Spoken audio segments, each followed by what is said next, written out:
നീയാണ് പോസ്റ്റ് ഇട്ടതില്ലേ?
ഇവിടെ അരാജകത്വമാണ്, ഇവിടെ മുഴുവൻ അഴിമതിയാണ്.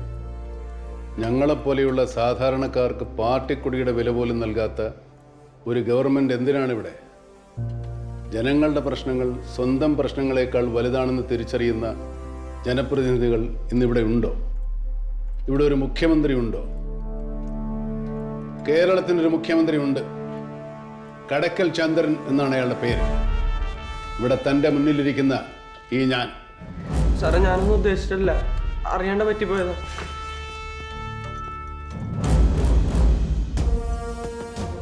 അപ്പൊ അതിനോട് കൂടി വരൂ.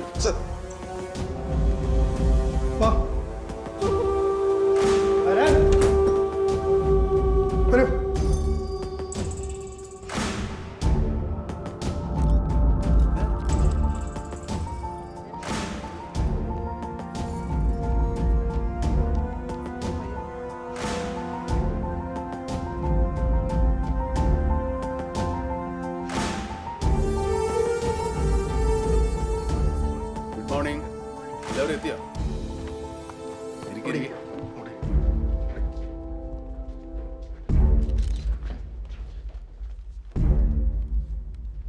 ഇത് സനലാണ് എനിക്കെതിരെ ഫേസ്ബുക്ക് പോസ്റ്റ് ഇട്ടത്. പോസ്റ്റ് ഡിലീറ്റ് ചെയ്തിട്ടില്ല, വായിക്കാത്തവർക്ക് വായിക്കാം. ഇത് ദാസപ്പൻ, സനലിൻ്റെ അച്ഛനാണ്. അദ്ദേഹത്തിൻ്റെ ആശുപത്രി പ്രവേശനവുമായിട്ട് ബന്ധപ്പെട്ട പ്രശ്നത്തിലാണ് സനിൽ ഫേസ്ബുക്ക് പോസ്റ്റ് ഇടേണ്ടി വന്നത്. ഇപ്പോൾ അദ്ദേഹത്തിൻ്റെ ആരോഗ്യത്തിനൊരു കുഴപ്പമില്ല, ഇല്ലല്ലോ? ഇല്ല. എല്ലാവർക്കും ബോധ്യപ്പെട്ടല്ലോ. അന്ന് ആശുപത്രിയിൽ എനിക്ക് വേണ്ടി ഉണ്ടാക്കിയ ക്രമീകരണങ്ങളാണ് ഇവർക്ക് ബുദ്ധിമുട്ടുണ്ടാക്കിയത്. ഇനിയൊരിക്കലും അങ്ങനെ സംഭവിക്കില്ല എന്ന് ഞാനിപ്പോൾ പറയുന്നില്ല. പറഞ്ഞാൽ അത് പാലിക്കാൻ പറ്റാതെ പോകുന്ന ഒരു വാഗ്ദാനമായിപ്പോൾ. കാരണം ഈ VIP-കൾ പല ടൈപ്പാണല്ലോ. പക്ഷേ ഇനി ഒരിക്കലും എൻ്റെ സന്ദർശനങ്ങൾ, അത് ആശുപത്രിയിലായാലും ശരി പൊതുസ്ഥലത്തായാലും ശരി, ജനങ്ങൾക്ക് ബുദ്ധിമുട്ടുണ്ടാക്കാതിരിക്കാൻ ഞാൻ പരമാവധി ശ്രമിക്കും. പിന്നെ അന്ന് ആശുപത്രിയിൽ വെച്ച് ഇവർക്കുണ്ടായ എല്ലാ അസൗകര്യങ്ങൾക്കും നിങ്ങളുടെ എല്ലാവരുടെയും മുമ്പിൽ വെച്ച് ഞാൻ ഇവരോട് മാപ്പ് ചോദിക്കുന്നു. എല്ലാവരും ചായ കുടിച്ചിട്ട് പോയാൽ മതി, ചായ കുടിച്ചിട്ട് പോയാൽ മതി. കൃത്യസമയത്ത് അയാൾ അവിടെയും കയറി സ്കോർ ചെയ്തു. ബുദ്ധിമാണ്. നമുക്ക് വേറെ വല്ല വിഷയം ഉയർത്തിയാലോ? ഇതിപ്പോ ഇങ്ങനെയായില്ലേ? അതെ, ഇപ്പൊ പിന്മാറി അതൊരു ബലഹീനതയാണ്. സാറേ, ഒരു കോളുണ്ട്. ആരാ? Baby Sarah. ഹലോ, താങ്കൾ ഏത് പാർട്ടിക്കാരനാ? അങ്ങനെയൊന്നുമില്ല. അപ്പോൾ താങ്കൾ അടുത്ത ഇലക്ഷൻ ഏത് പാർട്ടിക്കായിരിക്കും വോട്ട് ചെയ്യുക? അടുത്ത തവണയും മുഖ്യമന്ത്രിയുടെ പാർട്ടിക്ക് തന്നെ വോട്ട് ചെയ്യും. ഞങ്ങളെ പോലുള്ള സാധാരണക്കാർക്ക് വേണ്ടി നിലകൊള്ളുന്ന ഇതുപോലത്തെ മുഖ്യമന്ത്രിമാരെയാണ് നമ്മുടെ നാടിന് ആവശ്യം. മകന്റെ പയ്യൻ നല്ല ഫോമിലാണല്ലോ. വ്യക്തിപരമായ അഭിപ്രായം എന്താ? ശരിക്കും പറഞ്ഞാൽ ഞാനത് വായിച്ചിട്ടില്ല. വായിച്ചാൽ പിന്നെ മനസ്സിലാവണമെന്നില്ല. നീ ബ്രേക്ക്ഫാസ്റ്റ് കഴിച്ചില്ലേ? നല്ല രീതിയിൽ എഴുതുന്ന കൂട്ടത്തിൽപ്പെട്ടതാണ്. സിസിലിയുടെ 2 സുഹൃത്തുക്കൾ വന്നിട്ടുണ്ട്. അവർ 3 പേരും കൂടി കറങ്ങാൻ പോയിരിക്കും.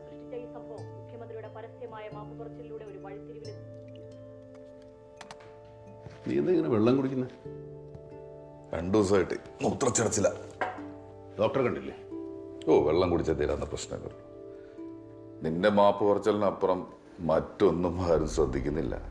അതൊരു പ്രശ്നം തീർന്നു. വേറൊരു വിഷയമുണ്ട്. അവിടെ ഇതിനപ്പുറം നിന്റെ ഇടപെടൽ വേണം. എന്ത് വിഷയം? പ്രതിപക്ഷം ഒരു ഹർത്താൽ ആഹ്വാനം ചെയ്തിട്ടില്ലേ? അവരതിൽ വളരെ സ്ട്രോങ് ആണ്. ഞാൻ മുൻകൈ എടുത്തൊരു മീറ്റിങ്ങിന് അറേഞ്ച് ചെയ്തിട്ടുണ്ട്. ആ ഹർത്താൽ എങ്ങനെയെങ്കിലും നമുക്ക് ഒഴിവാക്കണം. അത് നടന്നാൽ നമുക്ക് ക്ഷീണമാണ്. ഞാനും തന്നെ അയാളുടെ എല്ലാ കുരുട്ടുബുദ്ധിയും പ്രയോഗിക്കും, അത് നടത്താനും വിജയിപ്പിക്കാനും. രണ്ടും സംഭവിക്കരുത്. അതിന് നിന്റെ കയ്യിലാണ്. എന്താ? സാറിനെ കാണാൻ അപ്പോയിന്റ്മെന്റ് എടുത്തായിരുന്നു. സർ ഷാൽവി, ഞാനൊരു മീറ്റിങ്ങിന് ഇറങ്ങാം. നിങ്ങൾ വാ. ഞങ്ങൾ യൂണിവേഴ്സിറ്റി കോളേജിലെ സ്റ്റുഡൻസാണ്. ഞാൻ രമ്യ, യൂണിയൻ ചെയർപേഴ്സൺ. നമ്മുടെ കോളേജിൻ്റെ 153rd ആനിവേഴ്സറി ആണ്. കഴിഞ്ഞ ആഴ്ച പ്രിൻസിപ്പൾ ഒന്ന് സാറിനെ കണ്ടായിരുന്നു. എൻ്റെയും കോളേജാണ്. ഞാൻ പൂർവ്വ വിദ്യാർത്ഥിയാണ്. എത്തിക്കോളാം. താനെന്താ ഇവിടെ? എന്താ അയാൾക്കൊറ്റക്ക് വരാൻ പറ്റില്ലേ? ഒരു ധൈര്യത്തിന്. ധൈര്യം? താൻ കാരണം ആ ഒരു ഹർത്താൽ ഇവിടെ നടക്കാൻ പോകുന്നത്. അതുകൊണ്ട് സാധാരണ ജനങ്ങൾക്കുണ്ടാകുന്ന ബുദ്ധിമുട്ടുകളെ പറ്റി തനിക്ക് വല്ല വിവരമുണ്ട്? ഒരു പോസ്റ്റൊക്കെ ഇടാൻ ആരും പറ്റും, പക്ഷെ അതിന് ശേഷം ഉണ്ടാകുന്ന പ്രശ്നങ്ങൾ പരിഹരിക്കാൻ ബാക്കിയുള്ളവർക്ക് ആ ബുദ്ധിമുട്ട്. ഒരു കാര്യം ചെയ്യും, രണ്ടുപേരും പോയി എൻ്റെ ഓഫീസിലേക്ക്. എൻ്റെ പേര് സന. ഞാനൊരു കോളേജ് വിദ്യാർത്ഥിയാണ്. ഞാൻ സാധാരണ കുടുംബത്തിൽ നിന്നാണ്. എൻ്റെ അച്ഛനൊരു ഹോട്ടലിലെ വെയിറ്ററും ചേച്ചി ഒരു പാർക്കിംഗ് ലോഡിലെ ജീവനക്കാരിയാണ്. ഇവർ രണ്ടുപേരും വരുമാനം വെച്ചാണ് ഞങ്ങൾ ജീവിക്കുന്നത്. ഇവർ രണ്ടുപേർക്കും ഒരു ദിവസം ജോലിക്ക് പോകാൻ പറ്റില്ല. ഞങ്ങളുടെ കാര്യം വളരെ ബുദ്ധിമുട്ടാണ്. മുഖ്യമന്ത്രിയുടെ ഒരു നടപടികളും കേരളത്തിലെ ജനങ്ങൾക്ക് ബുദ്ധിമുട്ടുണ്ടാക്കില്ല എന്ന് അങ്ങ് ഞങ്ങൾക്ക് വാക്ക് നൽകിയിരുന്നു. ഇപ്പം അങ്ങയുടെ നിസ്സംഗതയാണ് ഞങ്ങൾക്ക് ബുദ്ധിമുട്ടുണ്ടാക്കുന്നത്. ഞാൻ അങ്ങയെ വെല്ലുവിളിക്കുന്നു. ഈ ഹർത്താൽ ദിനം അങ്ങയുടെ അധികാരം ഉപയോഗിച്ച് ജനങ്ങൾക്ക് ഒരു സാധാരണ ദിനമാക്കി തരാൻ കേരളത്തിലെ മുഖ്യമന്ത്രി എന്ന നിലയ്ക്ക് താങ്കൾക്ക് സാധിക്കുമോ?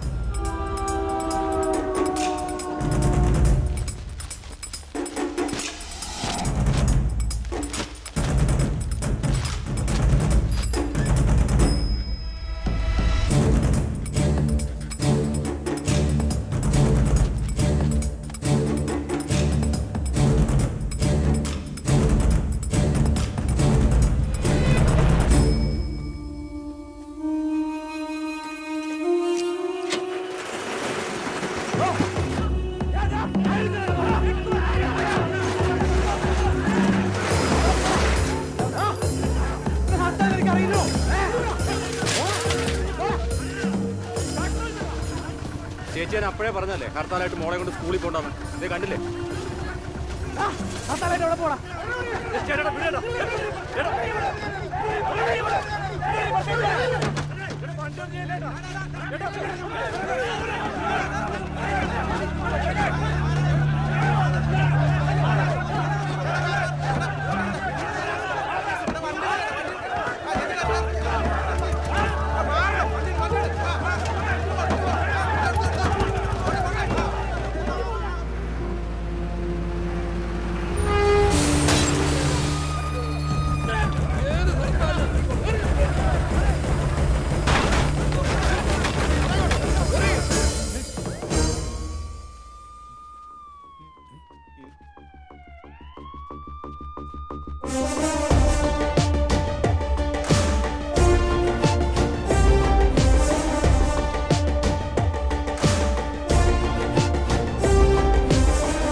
ഒരു 10-200 ഗ്രാം കാണുമോ എമ്മല്ലേ? കുറച്ചൊരു വെയിറ്റ് ഉള്ള കല്ലുമാണ്. ഒരു 1.5 കിലോ ഉണ്ടായിരുന്നെങ്കിൽ നമുക്ക് ആ ഗ്ലാസ് പൊട്ടിക്കായിരുന്നു. ഗ്ലാസ് ഒന്നും ഇപ്പോൾ പഴയതുപോലെയല്ല, നല്ല സ്ട്രോങ് ലാബാസൊക്കെ പണിതിരിക്കുന്നത്. MLA-മാർ തന്നെ ഇതിനിറങ്ങുന്നത് വളരെ കഷ്ടമാണ്. പൊതുജനങ്ങൾക്ക് വേണ്ടിയിട്ടുള്ള ഹർത്താലാവുമ്പോൾ അവരും കുറച്ചൊക്കെ ബുദ്ധിമുട്ടേണ്ടി വരും. ശരിയാ. നിങ്ങൾക്കൊക്കെ വോട്ട് ചെയ്ത ആളുകളിൽ പലരും ഇതിനകത്തുണ്ടെന്നുള്ള കാര്യം MLA മറന്നുപോയി. പൗരാവകാശങ്ങൾക്ക് വേണ്ടി പോരാടുമ്പോൾ പൗരബോധവും പൗരധർമ്മവും മറന്നുപോരും. ഏതായാലും MLA-മാർ കുറച്ച് ദിവസം അകത്ത് കിടക്കേണ്ടി വരും. സംസ്ഥാന സർക്കാരാണ് ഇതൊരു കക്ഷി. ചെറിയൊരു പിഴ വേണ്ടി വരുമായിരിക്കും, ഒരു 10-15 രൂപ. അതിനെ കൊടുക്കാൻ ആളുണ്ടല്ലോ. എന്നാൽ പിന്നെ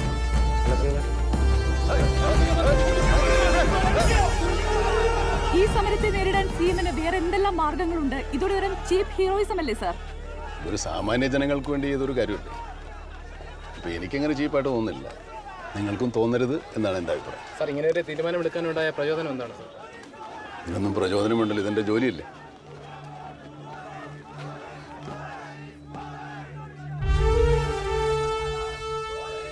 ചാലഞ്ചിങ് ദ ചീഫ് മിനിസ്റ്റർ. ഈ ഹർത്താൽ പരാജയപ്പെടുത്തണമെന്നാവശ്യപ്പെട്ട് എന്നെ വെല്ലുവിളിച്ചുകൊണ്ടാവണം ഈ വീഡിയോ. നാം മുന്നോട്ട് വയ്ക്കുന്ന ഓരോ ചോദ്യങ്ങളും ഹർത്താലുകൾക്കെതിരെയുള്ള കേരളത്തിലെ ഓരോ പൗരന്റെയും വികാരം ഉൾക്കൊള്ളുന്നതായിരിക്കും. സംസ്ഥാനത്ത് പ്രതിപക്ഷം ആഹ്വാനം ചെയ്ത 12 മണിക്കൂർ ഹർത്താൽ സമ്പൂർണ്ണ പരാജയത്തിലേക്ക്.